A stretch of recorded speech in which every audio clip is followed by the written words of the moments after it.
지난 시간에는 이 유선상의 컨트롤 볼륨을 잡아서 그 컨트롤 볼륨에서 운동량에 대한 보존식을 적용을 해서 우리가 이 베르누이 방정식을 얻었습니다. 그래서 이 접선 방향, 즉 유선하고 같은 방향에 대해서 접근을 하게 되면, 이런 과정을 거쳐서 접근을 하게 되면 요 방정식을 우리가 얻을 수 있었고요. 그걸 1에서부터 2까지, 물론 여기 표시되어 있는 1과 2가 아니라 임의의 점 1에서부터 2까지도 괜찮은데요. 이렇게 접근을 하게 되면 이런 적분 형태의 베르누이 방정식을 얻을 수가 있었습니다. 만약에 스테디 스테이트라면, 즉 정상 상태라면은 이 첫 번째 항이 0이 되기 때문에 나머지 세 항하고 0하고 밸런스를 이루는 요 식을 얻을 수가 있죠. 그래서 요 식이 바로 정상 상태의 베르누이 방정식이라고 말씀을 드릴 수가 있습니다. 이 아래 첨자로 표시되어 있는 1하고 2가 임의의 점을 표시를 하기 때문에 아, 아래 첨자가 1인 값들을 전부 모으고 2인 값들을 우변에 표시를 하게 되면 이와 같이 단위 질량당 운동 에너지, 그리고 단위 질량당 압력 에너지, 그리고 단위 질량당 위치 에너지의 합이 일정해야 된다는 것을 알 수가 있습니다. 요건 여러분들이 한 가지 유의하셔야 될 점이, 우리가 적분을 할 때 요 유선에 관해서 적분을 했었어요. 그래서 임의의 두 점이라고 하지만, 그 임의의 두 점이라고 하는 것은 이 같은 유선상에 있는 임의의 두 점을 의미를 하게 됩니다. 다른 유선에 있는 점에 대해서는 물론 에너지 상태가 다르겠죠. 요 유선하고 요 유선은 에너지 상태가 다릅니다. 요 같은 유선이라면 요 유선 위에 있는 모든 점들에 대해서는 에너지 상태가 같아지게 되죠. 그래서 그 유선에 대해서는 요 식이 만족을 하게 됩니다. 자, 근데 또 한 가지 유의하실 점이 뭐냐면, 이건 사실이 아니죠. 왜 사실이 아니냐면은, 원래 우리가 출발을 어디서부터 했냐면은 이 오일러 방정식에서부터 출발을 했었어요. 즉 우변에 있는 이 힘의 합에 대해서 이야기를 할 때, 압력에 의한 힘과 중력에 의한 힘은 포함이 되어 있지만 점성력은 포함되어 있지 않다는 걸 알 수가 있습니다. 그러니까 이 유체가 점성을 갖고 있지 않다는 전제하에서 요 방정식이 만들어졌기 때문에 실제 유체에 대해서는 요게 사실이 아닙니다. 그럼 어떨까요? 상류에 있는 포인트일수록, 같은 유선에서 상류에 있는 포인트일수록 그 에너지는 큰 값을 가지고 하류로 가면 갈수록 점점 작아지겠죠. 왜 그럴까요? 점성에 의해서 점점 에너지가 줄어들기 때문이죠. 그래서 그 두 점을 여러분들이 유의를 하시면 되겠습니다. 점성을 무시했다는 점, 그리고 같은 유선상에서만 콘스탄트한 값이 유지가 된다는 점을 여러분들이 유의를 해주시길 부탁을 드리겠습니다. 앞서 오일러 이퀘이션에 적당한 처리를 하게 되면 이와 같은 포화송 이퀘이션을 얻을 수가 있습니다. 요 방정식을 왜 사용을 하냐면은 유선의 분포를 구하기 위해서 사용을 하는 거죠. 즉, 이 푸사이라고 표시되어 있는 요 값을 구하기 위해서 사용을 하는 겁니다. 푸사이가 일정하다는 이야기는, 푸사이가 어떤 값을 가지고 있다는 이야기는 아, 이 같은 푸사이 값을 갖고 있는 점들을 쭉 이으면 이렇게 유선이 된다는 걸 여러분들이 알고 계실 겁니다. 푸사이가 의미하는 게 뭐라고 말씀드렸냐면은 유량의 의미를 갖고 있다고 말씀을 드렸죠. 그래서 이 벽면을 기준으로, 이 날개처럼 생긴 이 벽면을 기준으로 생각할 때, 이 벽면으로부터 이 요 유선까지의 요 사이로 지나가는 유량이랑 요 하류에서 요 유선에서 요 벽면에서 그 바로 위에 있는 유선까지 지나가는 유량이랑 동일한 유량이라는 걸 알 수가 있습니다. 그래서 푸사이가 콘스탄트하다는 이야기는 어떤 유선을 표현하고 있다, 이렇게 말씀을 드릴 수가 있습니다. 포화속 방정식을 처리해서 나타나는 이 유동 함수에 대한 이 방정식에서 우변에 나타나 있는 값이 이제 볼티시티인데요. 오메가라고 표시되어 있는 볼티시티인데, 이 값이 0일 때는 우리가 잘 알다시피 라플라스 방정식이라고 이야기를 하고요. 우변의 값이 0이 아닐 때는 포화속 방정식이라고 이야기를 합니다. 이 수치 해석적으로 볼 때 이 라플라스 방정식이 포화속 방정식보다는 훨씬 해석하기가 쉬운 방정식입니다. 다들 잘 알고 계시겠지만 이 역삼각형에 제곱을 붙인 이 오퍼레이터를 우리가 뭐라고 이야기를 하냐면은 라플라시안이라고 이야기를 합니다. 이게 의미하는 건 x 방향으로 두 번 미분하고 더하기 y 방향으로 두 번 미분한 값을 요 파이에 대해서 푸사이에 대해서 x 방향에 대해서 두 번 미분하고 y 방향에 대해서 두 번 미분해서 더한 값을 의미를 하게 됩니다. 만약에 3차원이면 z 방향에 대해서도 두 번 미분해서 그 값도 더해야 되겠죠. 여기서 2차원 유동이라고 가정을 했기 때문에, 즉 z 방향으로는 변화가 없다는 걸 전제로 하고 있기 때문에 x 방향과 y 방향에 대해서만 이야기를 하고 있습니다. 우리가 2장에서 유체역학 2장에서 이제 말씀드렸듯이 이 푸사이와 속도와의 관계는 이렇게 이제 주어지게 됩니다. u는 푸사이를 y 방향에 대해서 편미분을 하고 그럼 u를 얻을 수 있고요. 그리고 y 방향의 속도는 이 푸사이를 x에 대해서 미분을 한 다음에 마이너스 기호를 붙이면 y 방향의 속도를 얻을 수가 있습니다. 그래서 이 v는 y 방향의 속도는 이 마이너스가 붙어 있다는 걸 유의를 해주시길 부탁드리겠습니다. 그래서 이 푸사이를 구할 수 있는 방정식을 통해서 결국 이제 우리가 다룰 건 이제 이로테이셔널 인비시드 플로우이기 때문에 이 오메가가 이제 0이 되는 값에 대해서 구하게 되긴 하는데요. 이 푸사이를 요 방정식을 통해서 구하게 되면 속도는 바로 요 관계식을 이용해서 구할 수가 있죠. 구할 수가 있습니다. y 방향에 대해서 미분을 하면 속도 u를 구할 수 있고, x 방향에 대해서 미분을 해서 마이너스 를 붙이면 v라는 값을 구할 수가 있고, 그럼 압력은 어떻게 구하느냐? 압력은 어떻게 구하냐면은 요 베르누이 방정식, 이 적분 형태의 베르누이 방정식이죠. 요 방정식으로부터 우리가 압력의 값을 구할 수가 있게 됩니다. 이 속력이죠.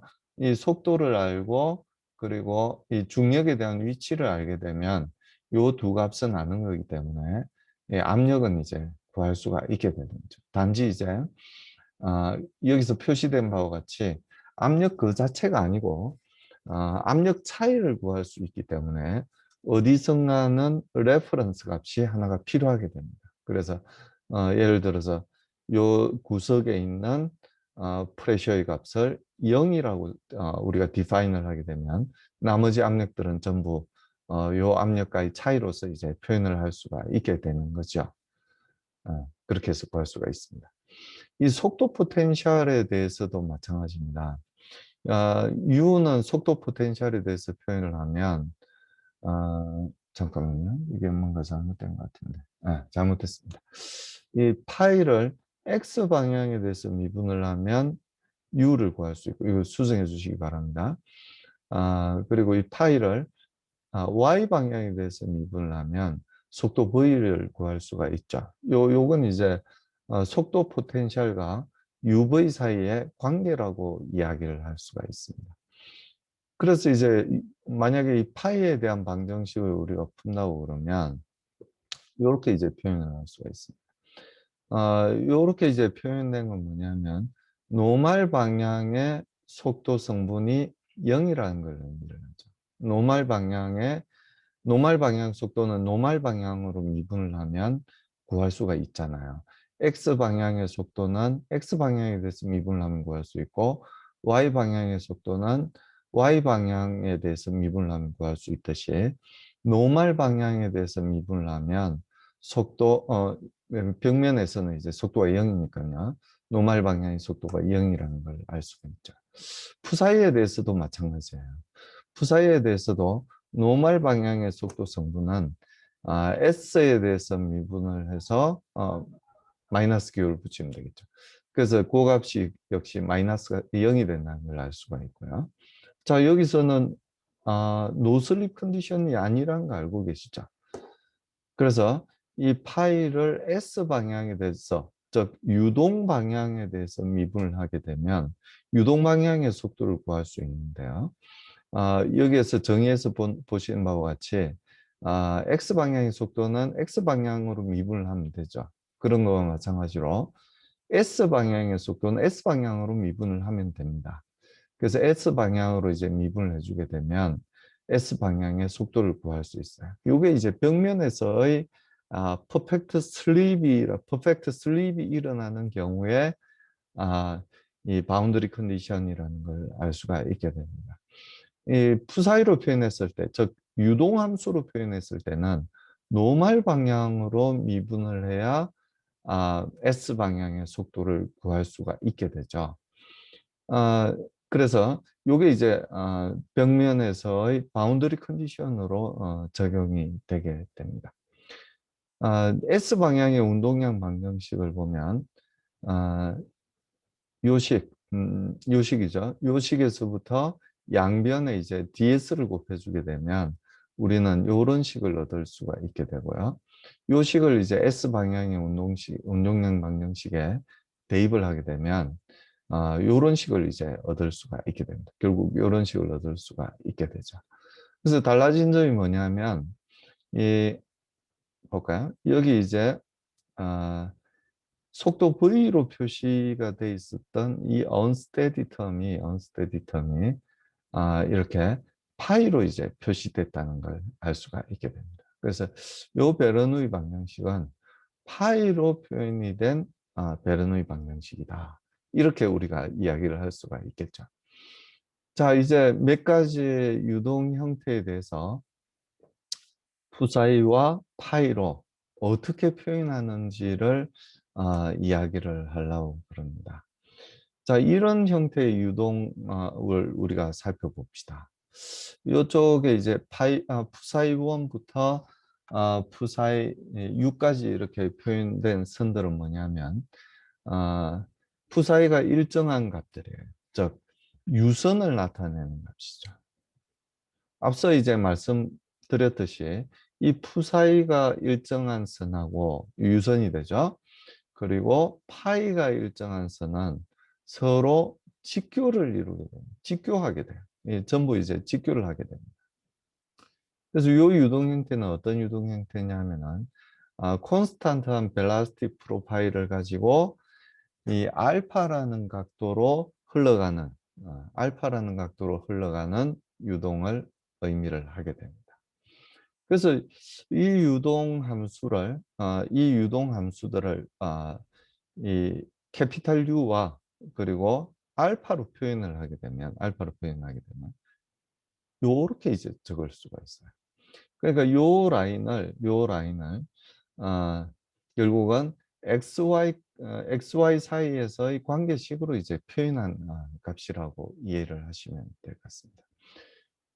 뭐 알파가 0일 때를 생각하면 즉 X축에 평행한 그런 유동을 우리가 생각을 해보면 쉽게 알 수가 있죠. 알파가 0이면 이제 요 가로는 캐피탈 U가 되고요. 요 가로는 0이 되게 됩니다. 그래서 이 부사이가 캐피탈 U 곱하기 Y가 된다는 걸 알 수가 있죠. 그래서 알파가 이때는 알파가 0이 될 때를 이야기를 하고 있으니까요. 말하자면 y가 1이 될 때는 그 유량 함수라고 말씀드렸잖아요. 푸사이가. 그 유량이 얼마가 되냐면은 캐피탈 U가 되는 거고요. y가 2일 때는 콘스탄트한 벨라시티 프로파일을 갖고 있으니까 y가 1일 때보다 y가 2일 때 유량 함수의 값이 2배가 돼야 되겠죠. 그래서 y가 2일 때는 2y가 되게 되고요. y가 3일 때는 3y가 되게 됩니다. 이런 식으로 캐피탈 U 곱하기 y라는 형태로 푸사이가 표현된다는 걸 알 수 있고요. 그놈에 대해서 직각인 게 뭐냐면은 요 파이, 벨라시티 포텐셜을 의미하는 그 직선들이 되겠죠. 생각해 보시면 쉽게 알 수 있듯이 그건 전부 x축의 수직인 그런 직선들이 되게 됩니다. 유동 자체가 x축에 평행하게 흘러가기 때문에 벨라시티 포텐셜이 일정한 값들은 x축의 수직인 직선들로 표현이 되게 되죠. 그래서 x축의 수직이라면 어떤 식으로 표현되어야 되냐면 캐피탈 U 곱하기 X라는 형태로 표현이 될 수밖에 없어요. 그렇죠. Y에는 관계없이 X가 어떤 값을 가지면 벨라시티 포텐셜이 일정한 값을 가지게 됩니다. 그래서 이제 알파가 0인 경우에 이런 콘스탄트한 벨라시티 프로파일을 갖고 있는 그런 유동장을 푸사이와 파이로 표현을 하게 되면 요렇게 캐피탈 U 곱하기 Y 그리고 파이 벨라시티 포텐셜은 캐피탈 U 곱하기 X의 형태로 표현이 되게 됩니다. 그러면 우리가 뭐 미리 알고 있긴 하지만 뭘 알고 있냐면은 속도 분포를 알고 있죠. X축에 평행하고 그리고 X 방향의 속도는 캐피탈 U고 Y 방향의 속도는 0이라는 걸 우리가 벨라시티 포텐셜과 유동함수 푸사이로 표현을 하면 이렇게 이제 표현을 할 수 있다는 걸 알게 됐어요. 뭐 아주 쉽게 알 수가 있죠. 이건 선을 그 선을 그려놓고 x축에 평행한 유선들을 그려놓고 이게 xy 코디네이터에서 어떻게 표현될지만 우리가 살펴보면 이렇게 된다는 걸 쉽게 알 수가 있죠. 거기서 거꾸로 이제 u를 이제 보는 문제가 되겠어요. 그러면 어떻게 하면 u를 구할 수 있냐면 이 푸사이를 y 방향에 대해서 미분을 하면 x 방향의 속도를 구할 수가 있죠. 그래서 이걸 y에 대해서 미분을 하면 캐피탈 U라는 값을 구할 수가 있어요. 그래서 라운드 y분의 라운드 푸사이가 되고요. 역시 이 속도 포텐셜로 표현된 캐피탈 U 곱하기 x를 x 방향에 대해서 미분을 하게 되면 x 방향의 속도를 구할 수가 있게 되죠. 그래서 얘를 x 방향에 대해서 미분을 하면 역시 캐피탈 U 뭐 똑같은 값을 얻을 수밖에 없죠. 같은 유동장을 우리가 푸사이로 표현을 하고 파이로 표현을 했을 뿐이니까요. 그리고 y 방향의 속도는 이 푸사이를 x 방향에 대해서 미분을 해서 마이너스 부를 붙이면 y 방향의 속도를 구할 수 있습니다. 이 푸사이는 y에 대한 펑션으로 표현되어 있기 때문에 당연하게도 x 방향에 대해서 미분을 하게 되면 0이 되죠. y 방향 속도는 0이 됩니다. 그리고 마찬가지로 이 속도 포텐셜을 y에 대해서 미분을 하게 되면 y 방향의 속도를 구할 수 있어요. 그래서 얘를 y에 대해서 미분을 하면 이 함수 자체가 x에 대한 펑션으로 주어져 있기 때문에 y에 대해서 미분을 하면 당연히 0이 되겠죠. 그래서 원래 우리가 고려했던 x 방향의 속도는 캐피탈 U이고 콘스탄트하게 전부 다 모든 포인트에서 캐피탈 U가 되고 그리고 y 방향의 속도는 모든 포인트에서 전부 0이 되는 스트릭 펑션, 즉 유동함수와 속도 포텐셜을 우리가 살펴봤었고요. 거기에서 다시 거꾸로 미분을 해서 u와 v를 구해보면 이 캐피탈 U와 파이라는 값을 그대로 얻을 수가 있다는 걸 알 수가 있게 됩니다. 요게 XY 코디네이트에서 이제 표현을 하는 거고요. 만약에 극좌표에서 우리가 표현을 한다면, 즉 R 방향의 속도와 세타 방향, 회전하는 속도와 반경 방향의 속도로 나타낸다면, 이 반경 방향의 속도, 즉 R 방향의 속도는 푸사이를 세타에 대해서 미분을 한 다음에 R분의 1을 곱해주면은 R 방향의 속도를 구할 수 있어요. 그리고 속도 포텐셜에 대해서는 역시 마찬가지로 R 방향에 대한 속도는 R 방향에 대해서 미분을 하면 구할 수가 있게 됩니다. 세타 방향에 대한 속도는 이 푸사이의 경우에는 R 방향에 대해서 미분을 한 다음에 마이너스 부를 붙여주면 되고요. 그리고 이 파이에 대해서는 속도 포텐셜에 대해서는 세타에 대해서 미분을 하고 R분의 1을 곱해주면 세타 방향의 속도를 구할 수가 있죠. 자, 요 식에서 보면 우리가 한 가지 다시 리마인드 해드릴 게 있습니다. 그게 뭐냐면 R 방향에 대해서 미분을 할 때는 이런 R분의 1을 곱해주는 그런 과정이 없죠. 근데 세타에 대해서 미분을 할 때는 이 R분의 1을 곱해줘야 돼요. 세타 방향의 세타 방향 속도를 구할 때도 마찬가지죠. 원주 방향의 속도를 구할 때도 R 방향에 대해서 미분은 그냥 하는데 이 세타 방향에 대해서 미분을 할 때는 R분의 1을 이렇게 다시 곱해주는 걸 알 수가 있게 됩니다. 리마인드 할 점이 뭐냐면, 이 세타 방향에 대해서 미분을 할 때는 왜 R분의 1을 곱해주느냐 하는 이야기예요. 자, 요게 사실은 이 R하고 이 세타는 아주 다른 점이 하나가 있죠. 뭐가 다르냐 하면은 R은 길이라는 차원을 갖고 있는 변수입니다. 반면에 세타는 어때요? 변수긴 하지만 길이의 차원을 갖고 있지 않아요. 그럼 어떤 차원을 갖고 있어요? 아무 차원도 갖고 있지 않죠. 세타는 그 각도를 나타내는 건 무차원입니다. 무차원.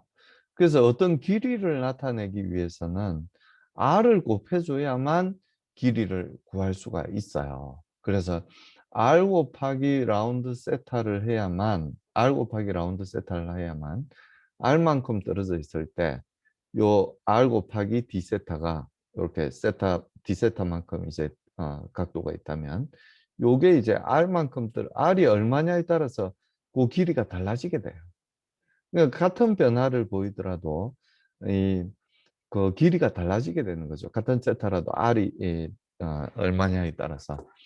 그래서 세타 방향으로 미분을 할 때는 반드시 이제 R분의 1을 곱해줘야 돼요. 즉, R 곱하기 델타 세타가 길이가 어느 정도의 길이, 이 원주 방향으로 어느 정도 길이를 갖는지를 표현하는 거지. 이 델타 세타만으로는 그 길이를 표현하지 않습니다.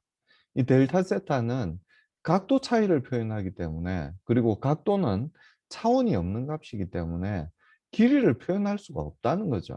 거기에 R을 즉 원점으로부터 이 반경이 얼마인지, 그 길이가 얼마인지를 알아야만 이 D세타만큼 각도 차이가 났을 때 요 길이가 얼마인지를 구할 수가 있게 된다는 이야기입니다. 그래서 요 X와 Y를 전부 요 R 세타 코디네이트로 표현을 하게 되면 요 두 식은 요렇게 코디네이트 트랜스폼을 한 거죠. 여기서는 XY 코디네이트에 대해서 표현한 유동함수와 그리고 속도 포텐셜에 대한 함수가 되는 거고요. 요 두 식은 뭐냐면 R 세타 코디네이트에서 표현한 거예요. 즉 R 곱하기 사인 세타가 Y라는 건 우리가 잘 알고 있고요. R 곱하기 코사인 세타는 X라는 걸 잘 알고 있죠. 그래서 X 대신에 R 코사인 세타를 대입하고 Y 대신에 R 사인 세타를 대입하면 그냥 요식을 바로 구할 수가 있게 됩니다. 그래서 이 R 세타 코디네이트로 표현된 이 푸사이와 파이에서 우리가 알고 있는 요 두 관계식, 그러니까 푸사이하고 VR 사이의 관계가 어떻게 되는지, 파이하고 VR 사이의 관계가 어떻게 되는지, 그리고 푸사이하고 V세타의 관계, 파이와 V세타의 관계를 우리가 알고 있기 때문에 이 두 식으로부터 아니면 요 둘 중에 한 식이라도 있으면 되죠.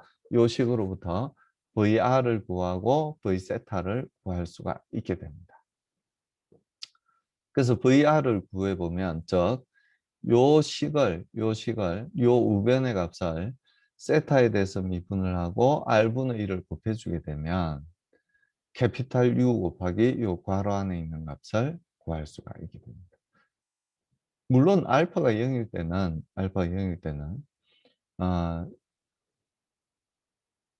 U 곱하기 사인 세타가 된다는 걸 알 수가 있게 되는 거죠.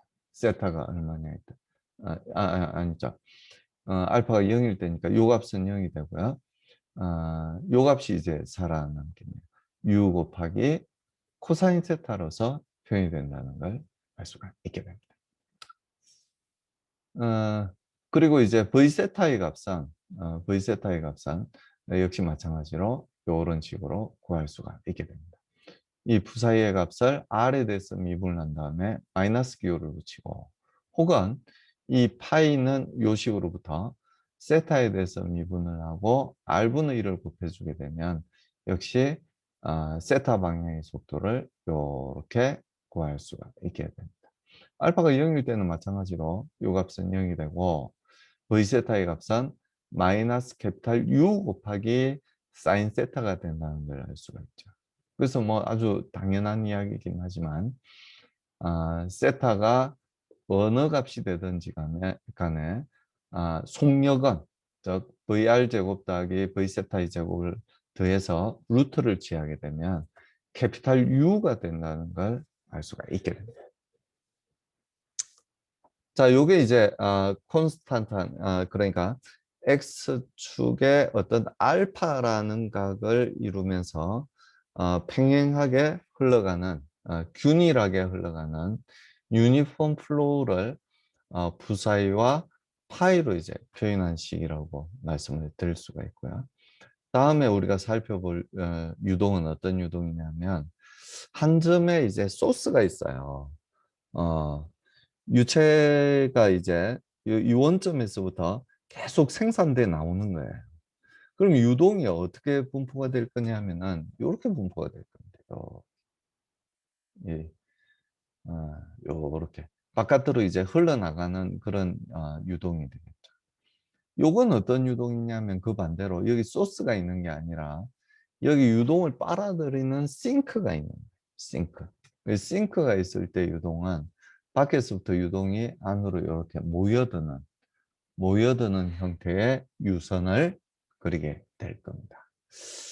그래서 여러분들이 언뜻 생각해 봐도 이제 아실 수가 있듯이 요건 R세타 코디네이트로 표현하는 것이 훨씬 편하게 됩니다.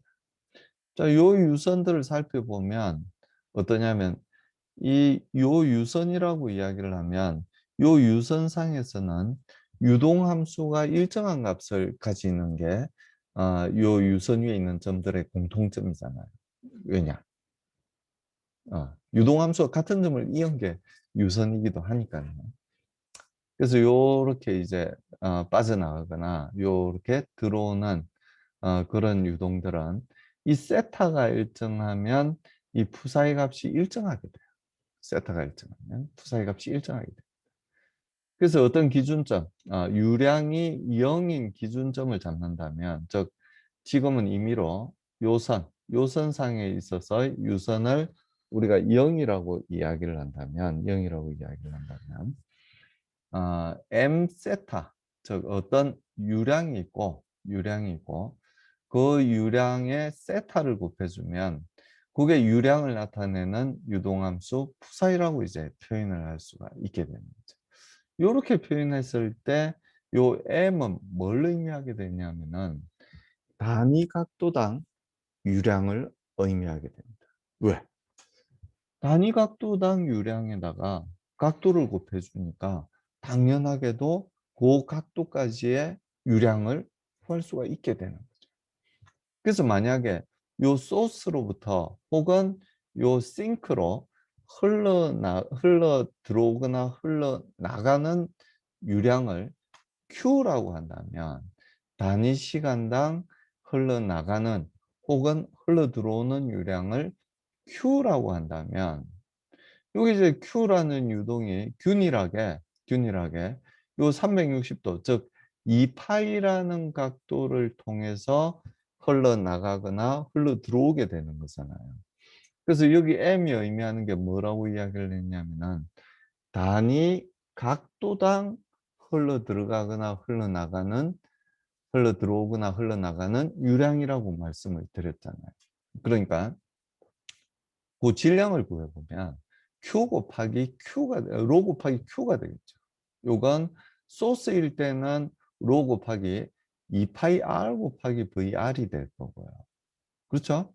VR이라는 속도로 2파이 R이라는 R이 있을 때 어떤 R이 있을 때 2파이 R이라는 면적을 통해서 빠져나가거나 들어오는 유량이 되는 거잖아요. 그러니까 요만큼을 이제 곱해주게 되면 단위 시간당 R equal constant한 요 곡선, 요 원이죠. 요 원을 통해서 빠져나가거나 어, 들어오는 유량을 나타내게 되는 거죠. 여기에 density rho를 곱해주면 뭐가 돼요? 질량이 되겠죠. 단위 시간당 흘러나가거나 들어오는 질량이 되겠죠. 그래서 결국 Q는 우리가 잘 알고 있다시피 이 파이 R 곱하기 VR이 되게 되는 거고요. 여기서 VR은 그럼 어떻게 구할 수 있냐? VR은 당연히 더 Q를 2파이 R로 나누면 VR만 남죠. 그래서 R분의 M이 VR이 된다는 걸 알 수가 있게 됩니다.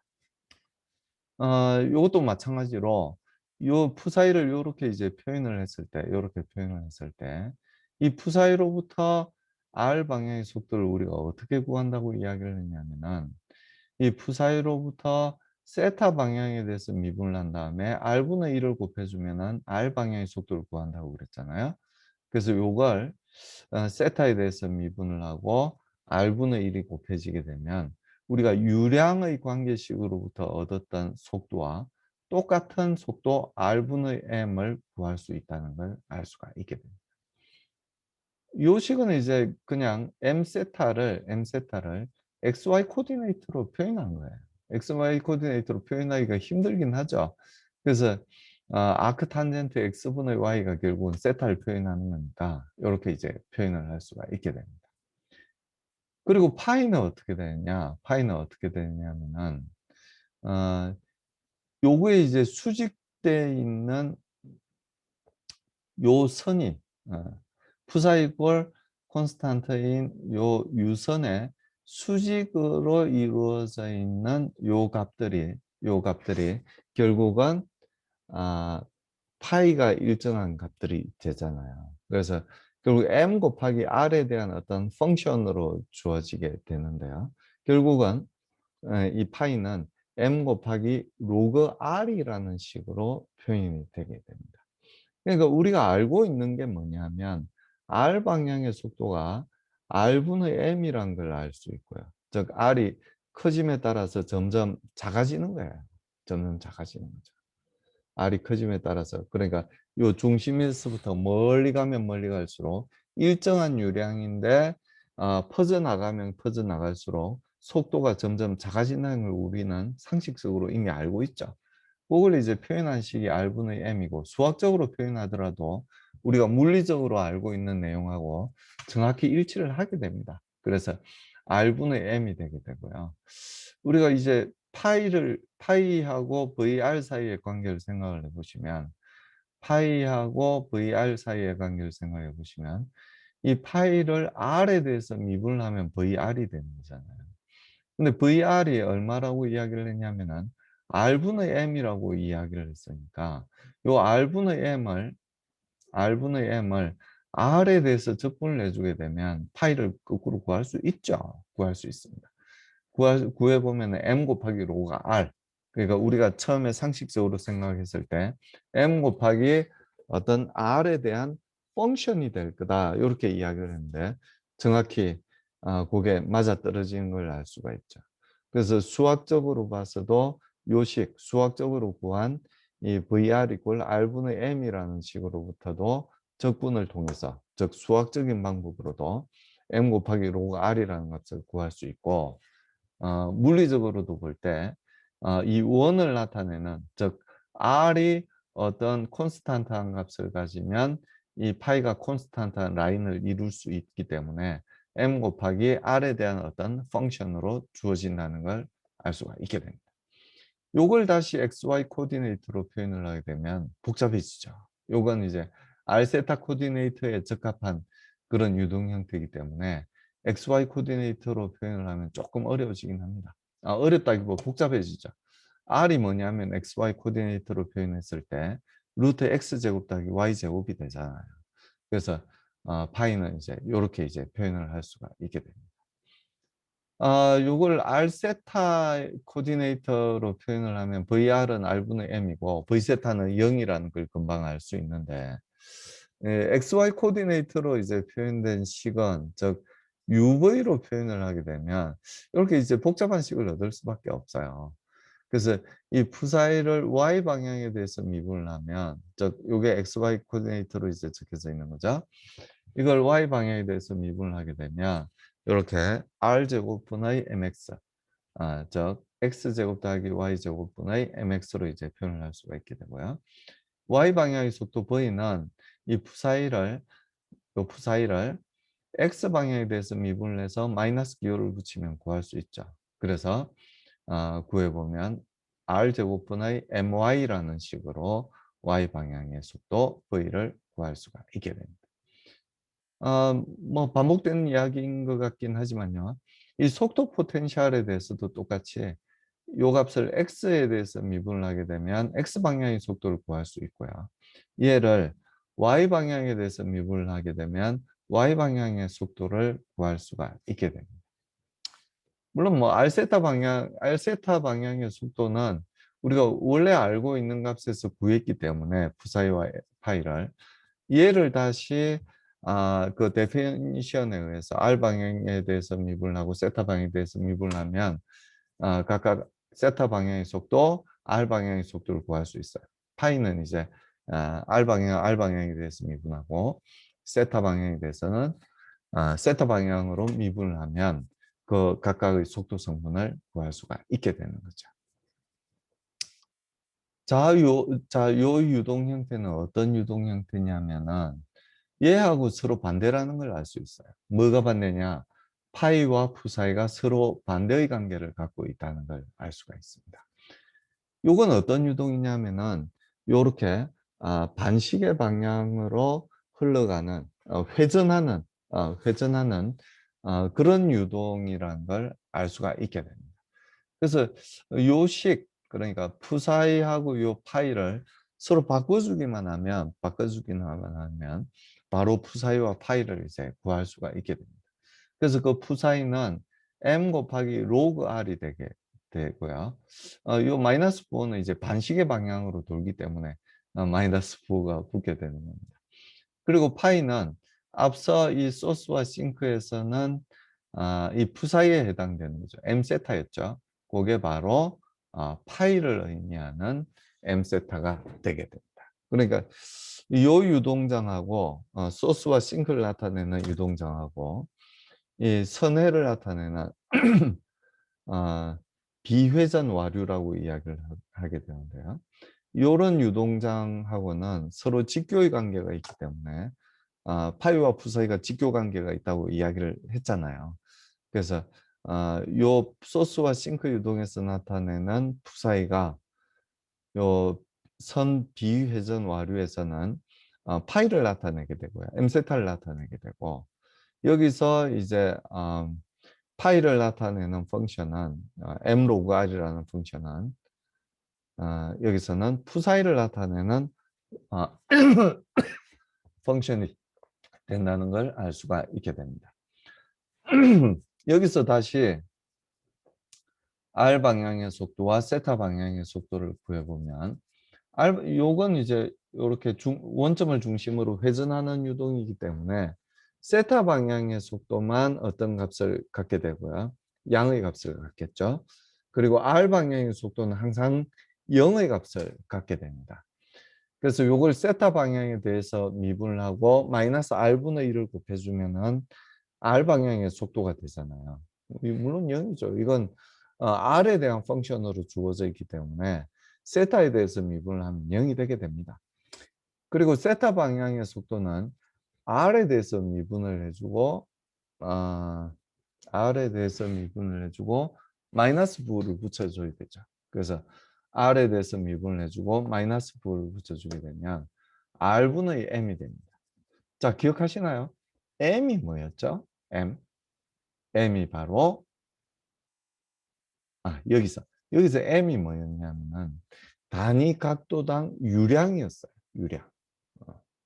요 사이를 흘러가는 유량이었어요. 요 사이를 빠져나가거나 들어오는 유량이었어요. 근데 이 선비회전 와류에서는 이게 M이 뭘 의미하는지는 다시 이야기를 하도록 하겠습니다. 아무튼 R분의 M이 세타 방향의 속도가 된다는 걸 알 수 있고요. 요걸 보면 우리가 뭘 알 수 있냐면 R이 커지면 커질수록 속도가 느려지는구나 하는 걸 알 수가 있어요. 그러니까 얘가 이렇게 리지드 바디 로테이션을 하는 게 아니고 R이 작으면 빠른 속도로 돌고 있고요. R이 커지게 되면 천천히 돈다는 걸 알 수가 있어요. 세타 방향의 속도가 R분의 1에 반비례하는 거죠. 근데 R이 같으면 어때요? 같은 속도로. 요 제일 바깥쪽 원 위에 있는 점들은 전부 같은 속도로 이제 돌고 있는 거예요. V세타가 일정한 속도. VR은 0이고 V세타는 일정한 값을 전부 갖고 있다는 걸 알 수가 있죠. 그래서 이때 이 M이 뭘 의미하는지를 우리가 한번 구해보기 위해서 이 서큘레이션을 한번 구해보면 이 V세타를 DS에 대해서 적분을 하면은 서큘레이션 감마를 구할 수 있잖아요. 그래서 그때 이제 V하고 탄젠시얼 방향의 속도 성분이죠. 그래서 V세타가 됩니다. V세타를 이 유선 방향에 대해서 적분을 해주게 되면 즉 V세타가 R분의 M이니까요. 그걸 R분의 M에다가 RD 세타, 즉 그게 이제 유선 방향의 길이가 되는 거잖아요. 요 길이가 되는 거잖아요. 그래서 RD 세타에 대해서 적분을 해주게 되면 R이 서로 약분돼서 없어지게 되고 M이라는 콘스탄트한 값을 세타에 대해서 적분을 해주는 거기 때문에 요 한 번 돌 때에 대해서 적분을 해주는 거기 때문에 2파이 M이 된다는 걸 알 수가 있게 됩니다. 그래서 M은 결국 2파이분의 감마, 즉 단위 각도당 서큘레이션을 의미한다는 걸 알 수가 있죠. 이걸 우리가 뭐라고 이야기를 하냐면은 볼텍스 스트렝스라고 이야기를 하게 됩니다. 그래서 M은 얼마나 이 볼텍스가 세냐를 의미하는 값이라고 말씀을 드릴 수가 있어요. 서큘레이션이 얼마나 강하냐, 그러니까 쉽게 우리가 비공학적으로 말씀을 드리면 얼마나 빨리 도냐, 그걸 나타내는 게 볼텍스 스트렝스, 즉 스트렝스 오브 더 볼텍스라고 이야기를 할 수가 있게 됩니다. 그래서 감마에 대해서 이제 속도를 표현을 하게 되면 그냥 M 대신에 2파이분의 감마를 대입하면 되겠죠. 그럼 세타는 2파이 R, 2파이 감마분의 2파이 M이 이제 2파이분의 감마니까요. 2파이 R분의 감마가 된다는 걸 알 수가 있죠. 역시 이제 푸사이와 파이도 M 대신에 이 감마, 즉 스큘레이션을 이용해서 표현을 할 수가 있게 됩니다. 물론 표현을 할 수 있죠. M 대신에 그냥 2파이분의 감마를 대입하면 되니까요. 그래서 2파이분의 감마를 대입하면 이렇게 구할 수가 있고요. 이 파이도 M 대신에 2파이분의 감마를 대입을 하면 2파이분의 감마 곱하기 세타가 된다는 걸 알 수가 있게 됩니다. 어 그래서 원점 이외에서 순한 스컬레이션 감마가 0이 0 이라고 표현을 하면 어 안 되죠. 0이 아니죠. 이건 뭐 잘못된 표현인 것 같고요. 요 감마가 콘스탄트다. 예, 요 유선 요 동심원을 따라서는 콘스탄트하다고 이야기를 할 수가 있게 됩니다. 자, 요건 이제 우리가 지금까지 이제 여기까지가 사실은 기본 유동들을 어떻게 푸사이와 파이로 표현할 건지에 대한 이야기를 했어요. 우리가 궁극적으로 하고 싶은 건 뭐냐면 이 복잡한 유동들, 뭐 예를 들어서 이 어떤 공이 놓여져 있는데 아니면 파이프가 놓여져 있는데 이 파이프 주위에 유니폼한 플로우가 있고 파이프가 있을 때 이 파이프 주위에서 유동이 어떻게 형성될지를 푸사이와 파이로 표현하고 싶은 거예요. 아니면 어떤 잠수함이 하나 있을 때 그 잠수함 주위의 유동이 어떻게 형성되는지를 요 푸사이와 파이로 표현하고 싶은 거예요. 그래서 뒤에서 이제 보실 내용들은 뭐냐면 아주 그 복잡한 유동들을 이 간단한 유동, 금방 보여드린 게 이 균일한 유동, 그리고 소스와 싱크, 그리고 어 선 비회전 와류, 볼텍스에 대해서 이제 요 세 가지 간단한 유동에 대해서 이 푸사이와 파이로서 어떻게 표현이 되는지를 말씀드린 거예요. 어떻게 표현되는지를 말씀드린 거예요. 자, 이 푸사이와 파이는 어떤 방정식의 솔루션이냐면은 요 방정식의 솔루션이에요. 만약에 비회전 유동이라면, 즉 볼텍스가 0인 어떤 유동이라면 요 값이 이제 우변이 0인 방정식이 되겠죠. 자, 요 방정식은 라플라스 방정식은 난리니어하지 않아요. 리니어한 방정식이에요. 요 방정식도 물론 리니어한 방정식입니다. 요 리니어한 방정식하고 난리니어한 방정식하고의 큰 차이점이 뭐냐면 우리가 방정식의 솔루션을 구했어요. 그래서 A라는 값이 어떤 방정식의 솔루션이 되고 B라는 값도 방정식의 솔루션이 돼요. 그러면 리니어한 이퀘이션은 어떤 이퀘이션이냐면은 요 두 놈을 더했을 때도 솔루션이 됩니다. 솔루션이 될 수밖에 없죠. 그래서 푸사이 1이 솔루션이고 푸사이 2가 솔루션이라면 요 푸사이 대신에 푸사이 1 플러스 푸사이 2가 들어갔을 경우를 생각을 해보세요. 그럼 당연히 라플라시안 푸사이 1 더하기 라플라시안 푸사이 2가 될 거잖아요. 그럼 각각이 0이니까 그걸 합친 값도 0이 되겠죠. 근데 난리니어한 방정식의 솔루션은 A가 솔루션이고 B가 솔루션일 때 A 플러스 B가 그 난리니어한 방정식의 솔루션이 될 거라는 보장이 전혀 없습니다. 그게 난리니어한 방정식하고 즉 비선형 방정식하고 선형 방정식의 아주 뚜렷한 차이라고 말씀을 드릴 수가 있어요. 그래서 제가 앞으로 이제 말씀드리고자 하는 내용은 뭐냐면 이렇게 간단한 세 개의 유동장을 잘 합치게 되면 아주 복잡한 유동장들을 아, 이 간단한 세 개의 유동을 나타내는 푸사이의 조합들로 그 솔루션들을 그 푸사이를 전부 표현할 수 있다는 이야기예요. 예를 들어서 이제 소스가 있고 원점에 소스가 있고 유니폼한 플로우가 있을 때의 푸사이 값을 어떻게 구할 거냐면 요 값, 0일 때니까 요 값이 되겠죠. 캐피탈 U 곱하기 Y에다가 그냥 요걸 더해 줄 거예요. 여기 부사에 어디 있어. 요걸 더해 줄 거예요. 그래서 캐피탈 U 곱하기 Y에다가 M 세타를 더해 주면 어떤 유동장을 표현하게 되냐면은 원점에 소스가 있고 유니폼한 플로우가 있을 때의 유동을 표현하는 푸사이를 바로 구할 수 있다는 이야기예요.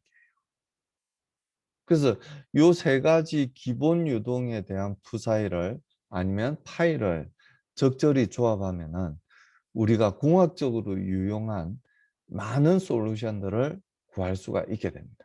그래서 그 복합에 대해서는 다음 시간에 계속하도록 하겠습니다.